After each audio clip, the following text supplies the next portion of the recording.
just start with the question that everyone is asking.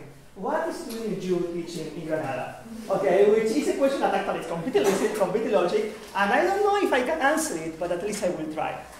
The first thing I will say, which is a little more like a challenge or a ball to throw there, is to say that Jews had something that they lost. And today Muslims have it. Which is particularly an existential condition of oppression that makes Jews, when they read their own text, unable to really understand what they really mean. What do they mean by these existential conditions? For many, many, many centuries, Jews have lived in centers of power and knowledge. They have been treated extremely badly. They have been co-rationalized with other people, what we today call the Global South. And in most opportunities where they have been expelled or they have been in real risk, they escape, as the Professor Salman Said was saying yesterday, to the Muslim world. And they escape there for a reason. For a very, very long time, especially for the last 2 centuries before the Nakba, Jews have been one of the most lucid critics of Islamic structures. Some of them were still Eurocentric, and we can discuss them. But there are many people in the Middle East, in the Maghreb, in America, who are Eurocentric as well. But they have been one of the most lucid ones, and I just put 2 pictures here of Karl Marx and Rosa Luxemburg. To understand that these people were doing is to criticize from Europe the racialization they were suffering. Those Jews, before the Nakba, who have been quite a few, after that became something else. What were the stateless Jews before 1948? They became what I call the stateful Jews because of colonialism in Israel, because of whiteness in the US, because of, if you're aware of the French debate, the rising xenophobia among Jewish communities there. And in each opportunity, Jews seem to have changed sides. And I really would like to explain this and the logic of what I'm trying to say with the story. I was more or less 10 years ago doing my rabbinical studies in Palestine. And of course, I wasn't feeling very well in that environment. I probably don't need to tell you why. So I got in touch with some Palestinian organizations. I started to be active among them. And I just gained some friendships.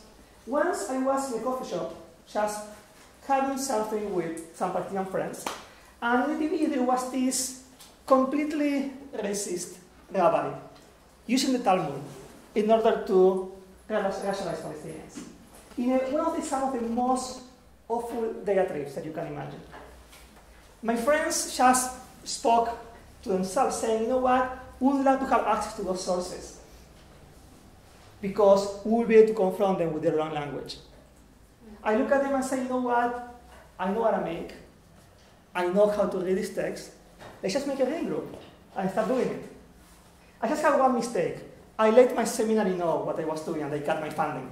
But besides that, okay, well, it's not the best idea for me, but besides that very, very small mistake, what happened there is that I started to understand that a particular text that was written in moments of dispossession, a text was written in the moments in order to confront pre-modern imperial designs and was reinterpreted through the history of the oppression of Judaism, was understood much better by that group than by my classmates in seminary.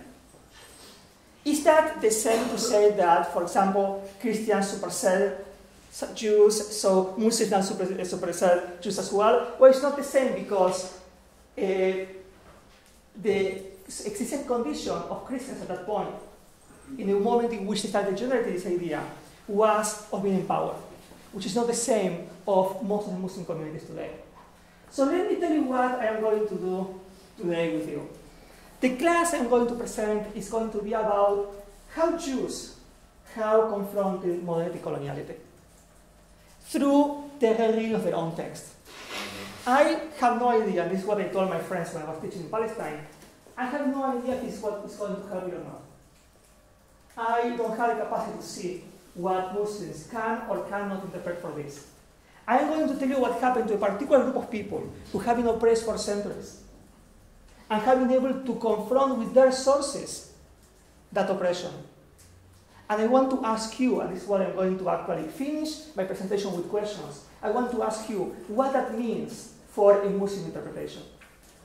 Can you do the same thing with your text? Do you need to take the text to someone else?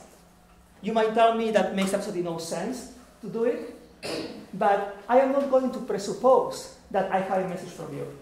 I'm just going to tell you what is the history of confrontation, and you will be able to develop and think what you can or cannot do with this.